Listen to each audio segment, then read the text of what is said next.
Hi, welcome to Sonic Sunday School. This week we're going to talk a little bit about my Ibanez RG 421. I purchased this guitar a couple years ago. It was on a sale from well, I don't remember the first place I bought one. This is actually my second.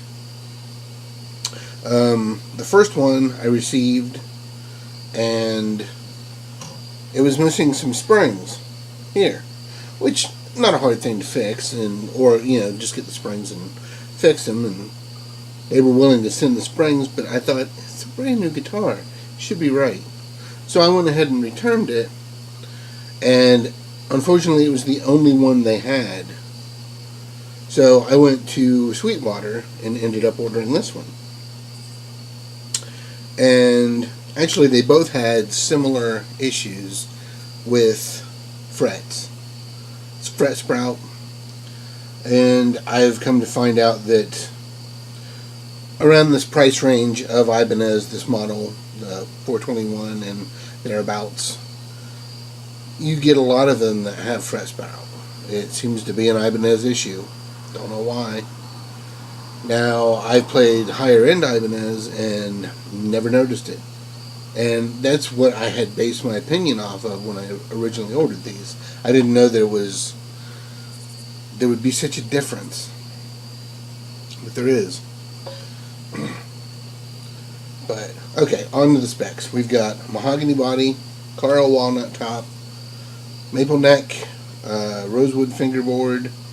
It's just a one-piece neck.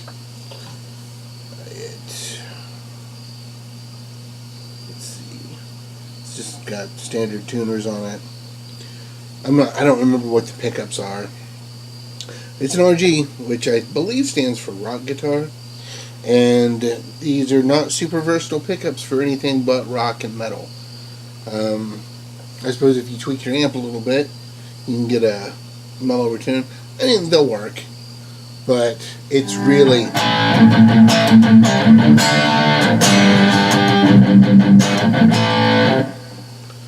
even more, this seems to be what it excels at.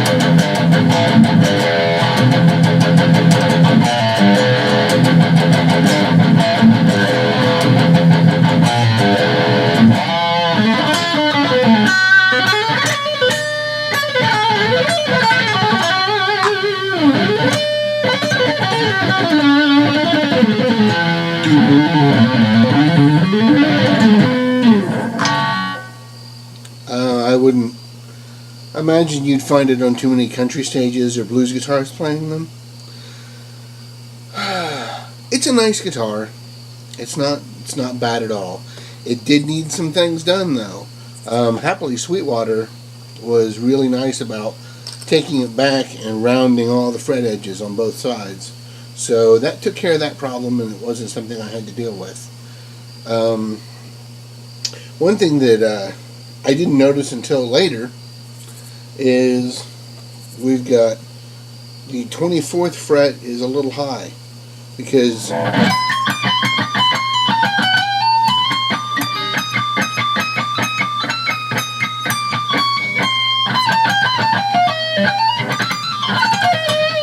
just a little bit. I've raised the action some because it was to the point where those two notes were the same.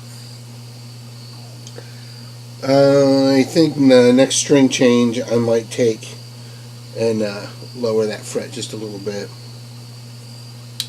and that should solve that problem. But these are the kind of things that shouldn't come on a brand new guitar. I mean,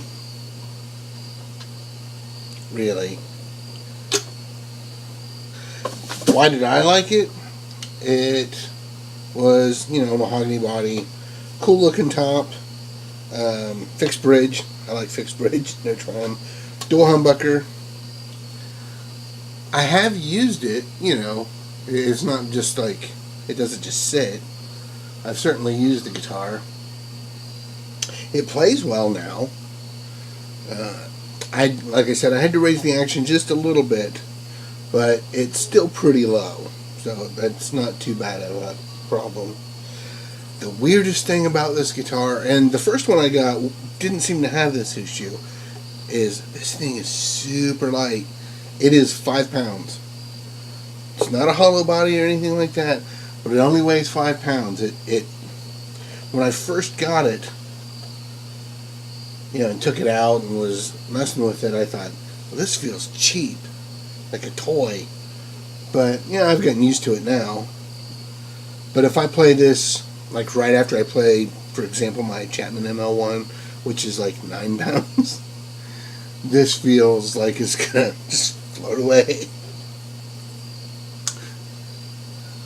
I will say that I think having a guitar this light might be nice for some of those nights where, maybe you're going to a jam or you're doing a long show. I mean, when I used to do shows with my previous band, we would play all night. We were the only band, so we would be playing 4 or 5 hours a night. And I could definitely see where I would have appreciated having a 5-pound guitar in those days. Just to save your shoulder some. But I wanted people to be aware that, in this price range, which I don't know what they're running, $300-400, somewhere in that range, depending on what the top is, I think,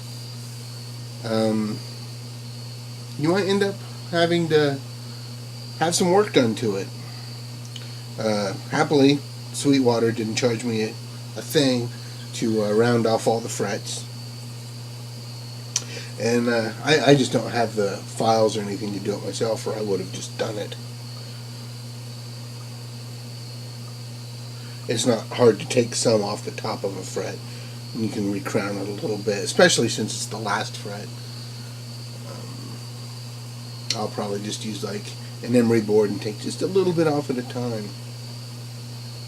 I kind of like a natural matte finishes. As you can see, it's starting to get shiny here. For years I played pretty much Strats, and I never realized that my finger touches here when I play, or my several fingers, until I started getting these matte finished, wood guitars like this, and the ML1, and my one Washburn, is I'm starting to polish the spots right here.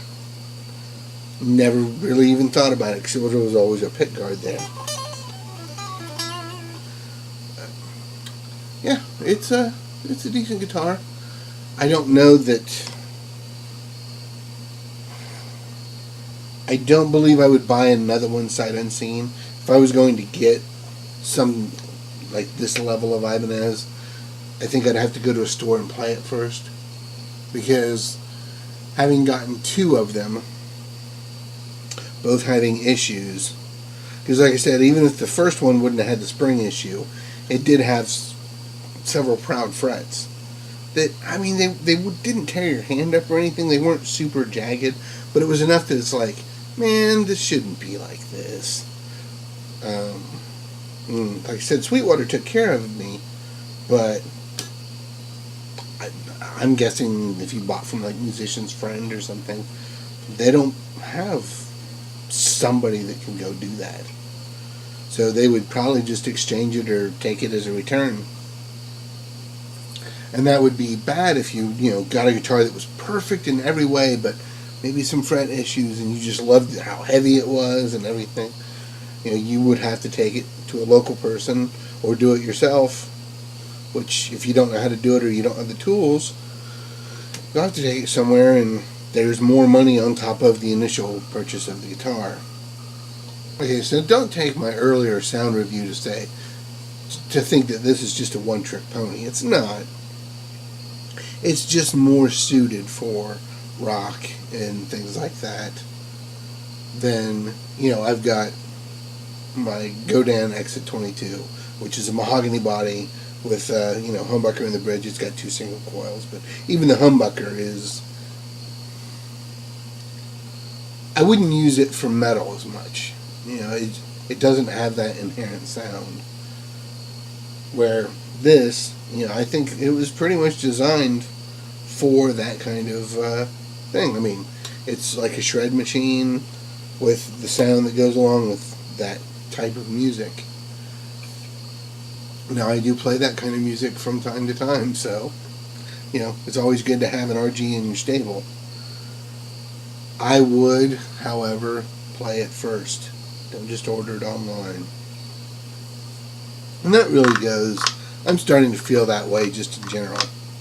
I've bought a lot of guitars online, and I've gotten a few that went back. And, I don't do reviews on them because I didn't keep them. Like I said, we've got a fixed bridge. It's fine. You don't do much with it. It's just a fixed bridge. So it doesn't have to be super quality. It's quality enough. It's a nice bridge.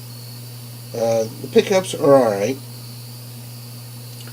A lot of people might change them out. I'm going to leave them as they are because, like I said, this guitar does one thing better than most, and that's kind of why I bought it.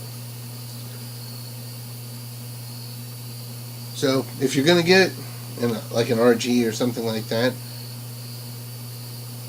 know what you're getting, play it first, play it through an amp that's similar or like yours, and make sure it doesn't have any of these issues that I had to put up with. Because if you buy online, you don't know what you're getting until you get it. So beware. Alright, and that's it for this week. And I'll see you next time. Keep playing. Have fun.